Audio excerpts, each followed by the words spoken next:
ಮೇಳೆ ಹಾ ಏನಂತ ಹೇಳ್ತಾರೆ, ಓಟ್ ಹಾಕ್ತಿರಲ್ಲ ₹1 ದುಡ್ಡು ತಗೋಬೇಡಿ, ಓಟು ನೀವು ಮಾರಬೇಡಿ, ನೀವು ಸ್ವಾತಂತ್ರ್ಯದಿಂದ ಓಟ್ ಹಾಕಿ ಅಂತಾರೆ. ಹಂಗನವ್ರು ಅವ್ರು ಯಾಕೆ ದುಡ್ಡು ತಗೊಂತಾರೆ? ಅವ್ರೇನು ಯಾವ್ದು ತಗೊಳಲ್ವಾ? ಎಲ್ಲಿ ತಗೊಂತಾರೆ? ಯಾಕೆ ತಗೊಂತ ಇಲ್ಲ? ದುಡ್ಡು ತಗೊಂತ ಇಲ್ವಾ? ಲಕ್ಷ ಲಕ್ಷ ದುಡ್ಡು ತಗೊಳಲ್ವಾ? ನಮಗ್ ಕೊಡೋದೇನು? ನಮಗ್ ಕೊಡೋದು ₹500 ₹200 ಕೊಡ್ತಾರೆ, ಅದಕ್ಕೆ ನಾವು ದುಡ್ಡು ಕೊಟ್ಟಿದೀವಿ ಅಂತ ಹೇಳ್ತಾರೆ. ಆದ್ರೆ ಅವ್ರ ದುಡ್ಡು ಅವ್ರು ಲಕ್ಷ ಲಕ್ಷ ಅವ್ರು ನುಂಗ್ತಾ ಇದಾರೆ.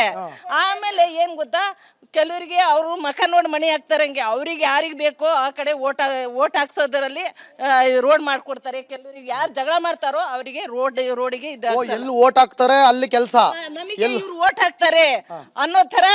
ಇವಾಗ ಒಂದು ಯಾವ್ದಾದ್ರು ಒಂದು ಕಿಟ್ ಕೊಟ್ರು ಅಷ್ಟೇನೆ, ಒಂದ್ ಏನೇ ಕೊಟ್ರು ಅಷ್ಟೇನೆ, ಏನ್ ಮಾಡ್ತಾರಂದ್ರೆ ಕಿಟ್ ಕೊಡ್ಬೇಕಾದ್ರೆ ಇವ್ರು ನಮಗ್ ಕ್ಯಾಂಡಿಡೇಟ್ ಅಲ್ಲ, ಇವ್ರು ಬೇರೆಯವರು. ಅದ್ ಹೆಂಗ್ ಗೊತ್ತಾಗಲ್ವಲ್ಲ? ಅದೇ ಅವ್ರಿಗೆ ಗೊತ್ತಾಗತ್ತಲ್ಲ, ನನಗ್ ಗೊತ್ತಾಗಲ್ಲ, ನಿನಗ್ ಗೊತ್ತಾಗಲ್ಲ, ಅವ್ರಿಗೆ ಗೊತ್ತಾಗತ್ತೆ.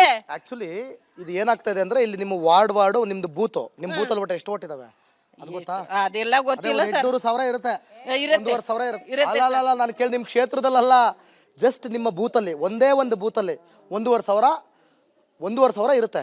ಅದ್ರಲ್ಲಿ ಆ 1,500,000 ಬೂತ್ ಅಲ್ಲಿ ಒಂದೊಂದು ಮನೆನೂ ಎಲ್ಲಿ ಓಟ್ ಹಾಕ್ತಾರೆ ಅನ್ನೋದು ಗೊತ್ತಾಗಿರುತ್ತೆ ಅವ್ರಿಗೆ.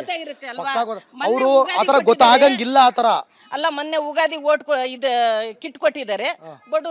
ಯಾರೋ ಬಡವ್ರ ಬಗ್ಗರು ಏನು ಇದ್ದರು ನಿರ್ಗತಿ ಇರೋರಿಗೆ ಕೊಡ್ಲಿ ಅಲ್ವಾ? ಒಂದು ಮನೆಗೆ 4 ಜನ, ಸೊಸೆಗ್ ಬೇಕು, ಮಗನಿಗೆ ಬೇಕು, ಮಗಳಿಗೆ ಬೇಕು, ನಮ್ಮ ಅತ್ತೆಗೆ ಬೇಕು, ನಮ್ಮ ಮಾವ ಬೇಕು, ಒಂದು ಮನೆಗೆ 6 ಕಿಟ್ ಕೊಡ್ತಾರೆ. ಏನು ಇಲ್ದರಿಗೆ ಬಡವ್ರ ಅಂತರಿಗೆ ಕೊಡ್ಲಿ, ಇಲ್ಲ ವಯಸ್ಸಾದಂತರಿಗೆ ಕೊಡ್ಲಿ, ಕಡು ಬಡವರಿಗೆ ಕೊಡ್ಲಿ, ಇರೋರಿಗೆ ಕೊಡ್ತಾರಲ್ಲ ಯಾಕೆ?